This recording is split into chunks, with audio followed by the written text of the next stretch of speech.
کتاب و سنت، دعوت دین، احکام و مسائل کے لیے، رسم و رواج کے خاتمے اور نوجوانوں کو سوشل میڈیا کے فتنوں سے بچانے کے لیے اسلامی چینل علوم القرآن ZHB کو سبسکرائب اور شیئر کر کے مضبوط کیجیے۔ بسم اللہ الرحمن الرحیم۔ قال ابن شہاب واخبرنی ابو سلمۃ بن عبد الرحمن ان جابر بن عبد اللہ الانصاری قال وهو يحدث عن فترة الوحي فقال في حديثه بين أنا أمشي إذ سمعت صوتا من السماء فرفعت بصري فإذا الملك الذي جاءني بحراء جالس على كرسي بين السماء والأرض فرعبت منه فرجعت فقلت زملوني زملوني فأنزل الله تعالى يا أيها المدثر قم فأنذر وربك فكبر وثيابك فطهر والرجز فاهجر فحمي الوحي تابعه عبد الله بن يوسف وأبو صالح وتابعه هلال بن رداد عن الزهري وقال يونس ومعمر بوادره۔ عزیز طالبات، ابھی جو عبارت پڑھی گئی اس کا تعلق اس سے پہلی والی عبارت سے اور اس سے پہلی والی حدیث سے ہے، جس حدیث کی تشریح مختلف دنوں سے چل رہی تھی، انشاءاللہ آج تکمیل کو پہنچے گی۔ سابقہ دروس میں آپ کو یہ بتایا گیا تھا اس حدیث کی روشنی میں کہ آپ صلی اللہ علیہ وسلم پر وحی کی ابتدا کیسے ہوئی۔ ان تفصیلات کو بیان کرتے ہوئے حضرت خدیجہ رضی اللہ تعالی عنہ کا ذکر آیا، پھر ان کے ذریعے ورقہ ابن نوفل نصرانی عالم کا ذکر آیا۔ ورقہ ابن نوفل کے سلسلے میں کچھ تعارف اس سے پہلے گزر چکا ہے۔ حضرت ورقہ ابن نوفل تجربہ کار نصرانی عالم تھے، اپنے ہاتھ سے انجیل لکھتے تھے عبرانی اور عربی زبان میں۔ وہ بوڑھے ہو چکے تھے۔ حضرت خدیجہ الکبریٰ رضی اللہ تعالی عنہ واقع وحی کے بعد حضرت صلی اللہ علیہ وسلم کو لے کر ان کے پاس تشریف لے گئی تھیں۔ انہوں نے نہ صرف حضور اکرم صلی اللہ علیہ وسلم کو تسلی دیا، بلکہ یوں کہا کہ جس وقت آپ کی قوم آپ کی دشمن ہو جائے گی، کاش کہ میں اس وقت زندہ ہوتا اور آپ کی بھرپور مدد کرتا۔ اس پر آپ صلی اللہ علیہ وسلم نے تعجب فرمایا تھا، او مخرجیہم، کیا میری قوم مجھے اپنے ہی وطن سے باہر کر دے گی؟ تو اس پر ورقہ ابن نوفل نے کہا تھا کہ جی ہاں، جس ہستی نے بھی اور جس شخص نے بھی دعوت حق دی اور اپنی نبوت کا اعلان فرمایا، اس کی قوم نے اس سے دشمنی اور عداوت کی اور شہر بدر کر دیا۔ یہ بھی آپ کے ساتھ ہونے والا ہے۔ اب یہاں پر ایک مسئلہ یہ ہے کہ ورقہ ابن نوفل صحابی تھے یا نہیں تھے، اس میں اختلاف ہے۔ بعض حضرات نے کہا کہ وہ صحابی تھے، آپ صلی اللہ علیہ وسلم پر ایمان لائے تھے، ان کی گفتگو سے پتہ چل رہا ہے۔ اور بعض حضرات نے فرمایا چونکہ آپ صلی اللہ علیہ وسلم کے اعلان نبوت اور دعوت و تبلیغ کے اعلان سے پہلے انہوں نے ایمان اسلام قبول کیا تھا، اس لیے انہیں صحابی نہیں کہا جائے گا، لیکن ہر دو صورتوں میں ہم اللہ تعالیٰ سے امید رکھتے ہیں کہ وہ آخرت میں کامیاب ہیں اور نجات پانے والے ہیں۔ دوسری بات یہ ہے کہ پھر اول مومنین کون ہیں؟ سب سے پہلے اسلام قبول کرنے کا شرف اور مرتبہ کسے حاصل ہے؟ تو کسی نے بھی حضرت ورقہ ابن نوفل کا اس سلسلے میں نام نہیں لیا، بلکہ تاریخ میں اور سیرت میں یہ بیان کیا گیا ہے کہ مردوں میں سب سے پہلے ایمان قبول کرنے والے حضرت ابو بکر رضی اللہ تعالیٰ عنہ ہیں، اور عورتوں میں حضرت خدیجۃ الکبریٰ رضی اللہ تعالیٰ عنہا ہیں، بچوں میں حضرت علی ہیں، اور غلاموں میں حضرت زید ہیں، اور ان کے بعد بلال ہیں۔ کسی نے بھی ورقہ ابن نوفل کو اول مومنین میں شمار نہیں کیا، البتہ مامور بالتبلیغ سے پہلے وہ اول مومن اور اول مسلمان کا مقام اور درجہ رکھتے ہیں۔ اس تشریح و تفصیل کے بعد اب آئیے ہم عبارت پر توجہ دیتے ہیں۔ حضرت امام بخاری علیہ الرحمہ فرماتے ہیں، قال ابن شہاب، ابن شہاب راوی کہتے ہیں، کیا کہتے ہیں؟ وہ یہ کہتے ہیں وہ اخبرنی ابو سلمۃ بن عبد الرحمن، ابن شہاب زہری کہتے ہیں کہ مجھے ابو سلمہ ابن عبد الرحمن نے خبر دی ہے، ان جابر بن عبد اللہ الانصاری قال، کہ حضرت جابر بن عبداللہ الانصاری نے کہا، وَهُوَ يُحَدِّثُ عَنْ فَتْرَةِ الْوَحْيِ، اور وہ حدیث بیان کر رہے تھے فترت وحی کے بارے میں۔ یہاں پر وہوا میں ہوا ضمیر کا مرجع کون ہے یا اس سے مراد کون ہے؟ ظاہر میں تو جابر بن عبداللہ الانصاری مرجع نظر آ رہے ہیں، لیکن شارحین نے بیان فرمایا کہ وہوا سے مراد ذات گرامی حضور اکرم صلی اللہ علیہ وسلم ہے، کہ آپ حدیث بیان کیے فترت وحی کے بارے میں، آپ اپنے وحی کا واقعہ بیان فرما رہے تھے، تو آپ نے کیا فرمایا؟ فقال فی حدیثہ، آپ صلی اللہ علیہ وسلم نے اپنی حدیث میں ارشاد فرمایا، بین انا امشی، ایک مرتبہ میں چل رہا تھا، اذ سمعت صوتا من السماء، تو میں نے اچانک سنا آسمان سے ایک آواز۔ صوتن کے معنی آواز کے آتے ہیں۔ آپ صلی اللہ علیہ وسلم نے فترت وحی کے بارے میں یہ بھی واقعہ بیان فرمایا کہ ایک مرتبہ میں چل رہا تھا، تو وہ مقام کہاں تھا جہاں آپ چل رہے تھے، جہاں یہ واقعہ پیش آیا تھا؟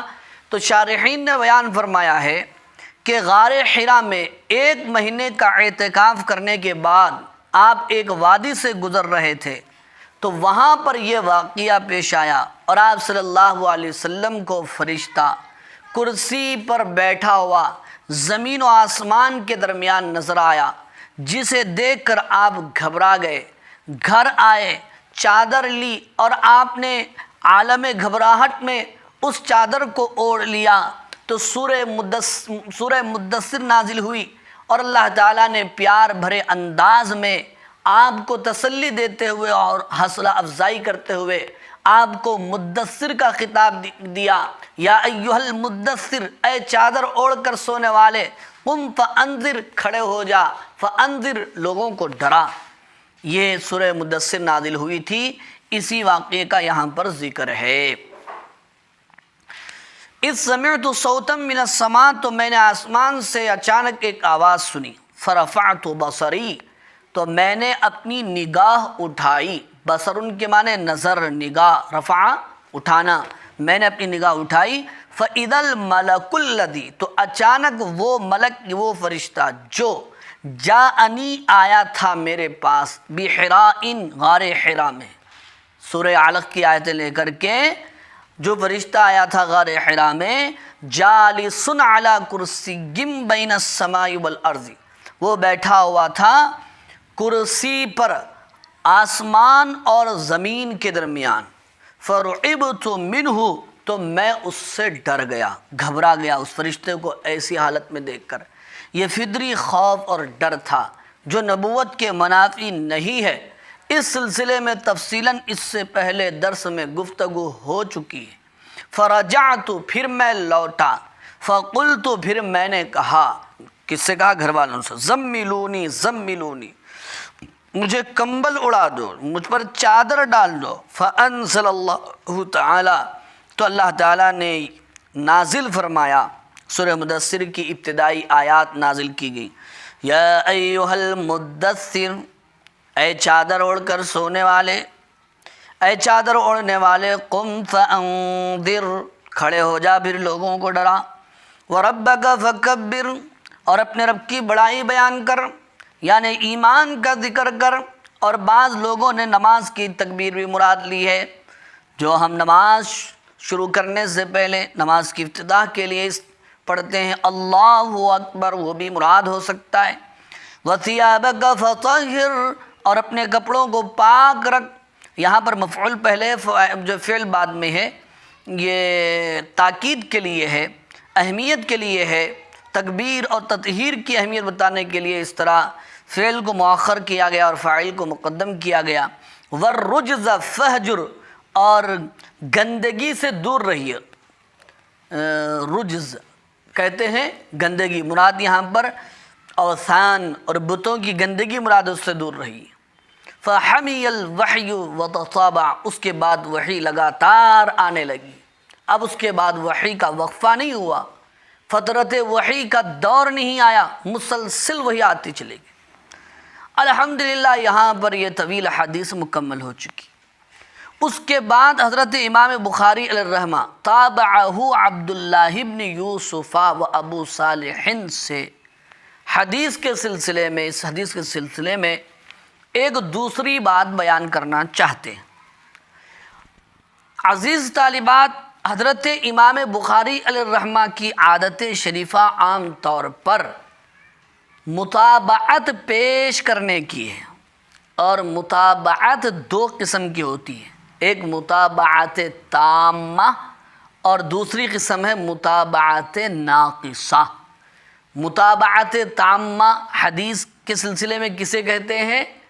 متابعت تامہ یہ ہے کہ ایک راوی نے جس شیخ سے، جس استاد سے روایت حاصل کی، دوسرا شاگرد بھی اسی استاد سے اسی روایت کو حاصل کرے، تو یہ دوسرا شاگرد جو ہوتا ہے اور اسی استاد سے حدیث نقل کرتا ہے یا لیتا ہے، تو اس دوسرے شاگرد کو پہلے والے شاگرد کا متابع کہتے ہیں، اور اسے مکمل ملا کر کے متابعت کہا جاتا ہے۔ اور متابعت ناقصہ کا مطلب کیا ہے کہ اگر سند کی ابتدا میں ہی دو شاگرد ایک استاد سے وہی روایت نقل کرتے چلے تو اسے متابعت تامہ کہتے ہیں، اور اگر سند کے شروع میں دونوں شاگرد ایک استاد سے روایت نقل نہ کرے، بلکہ ایک شاگرد نقل کر رہا ہے لیکن آگے جا کر کے ایسا ہوا کہ اور شاگرد بھی اسی استاد سے روایت نقل کرے سند میں، تو اسے متابعت ناقصہ کہا جاتا ہے۔ لیکن یہاں جو اس روایت کے سلسلے میں جس کی تشریح ابھی آپ نے سنی ہے، حضرت یحییٰ اور عبداللہ ابن یوسف نے، ان دونوں شاگردوں نے شروع ہی سے اپنے استاد حضرت لیث سے اس روایت کی تخریج کی ہے اور اس روایت کو نقل فرمایا ہے، اس لیے یہ متابعت تامہ ہے۔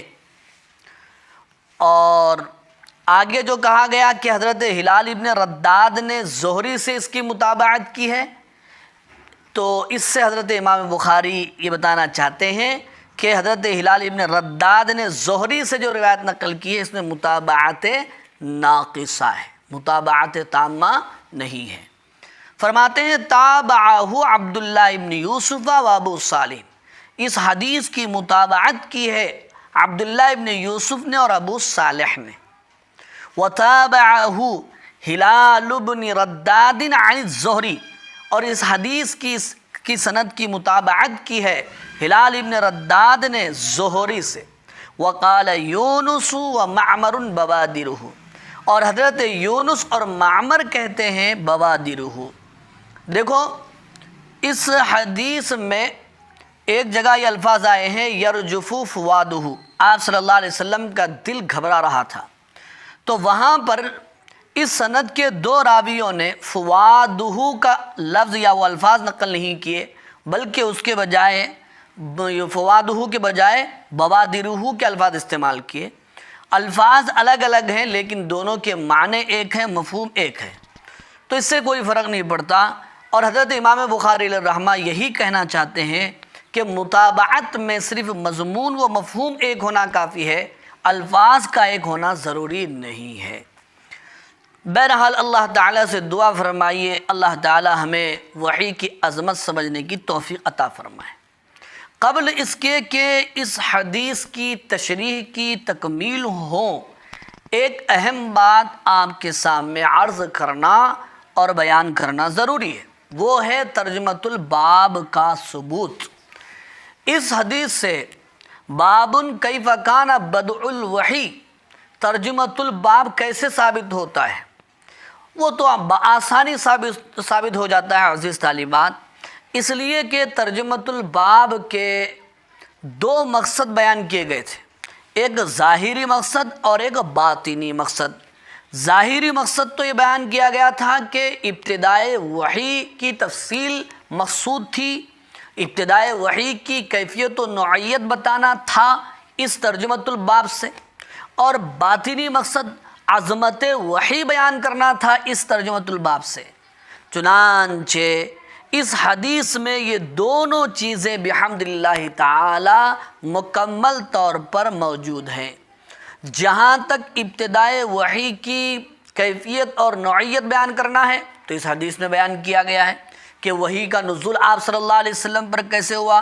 سب سے پہلے آپ کو اچھے اچھے خواب آنے لگے، اس کے بعد خلوت نشینی کی محبت ڈال دی گئی، اس کے بعد آپ غار حرا میں تشریف لے گئے، وہاں پر آپ نے عبادت شروع کیا، پھر اس کے بعد حضرت جبرائیل علیہ السلام وحی لے کر آئے، یہ وحی کی ابتدائی کیفیات ہیں، اور اس حدیث میں بھرپور یہ باتیں موجود ہیں، تو اس سے ترجمۃ الباب آسانی ثابت ہو گیا۔ اور جہاں تک ترجمۃ الباب کا باطنی مقصد ہے عظمت وحی، وہ بھی اس چیز کے اندر بیان کی گئی کہ آپ صلی اللہ علیہ وسلم پر وحی کا نزول ہوتا تھا تو آپ کیسے جو ہے گھبرا گئے، تو اس سے وحی کی عظمت معلوم ہوتی ہے۔ کہ میں نے شاہ صاحب کا ایک قول سنایا تھا کہ لوگ تعجب کرتے ہیں کہ آپ نبی ہوتے ہوئے کیوں گھبرا گئے، تو شاہ صاحب نے فرمایا کہ اس بات پر تعجب کرنا نہیں ہے، بلکہ تعجب تو اور حیرت تو اس بات پر کرو کہ وحی اعظم جیسی عظیم چیز، وحی جیسی چیز کو ایک بشر نے اور آپ صلی اللہ علیہ وسلم نے کیسے سنبھالا اور برداشت کیا، یہ تو ظاہر بات ہے وحی کی عظمت بھی اس کے اندر موجود ہے۔ اللہ تعالی ہمیں علم نافع عطا فرمائے۔ وآخر دعوانا ان الحمد للہ رب العالمین۔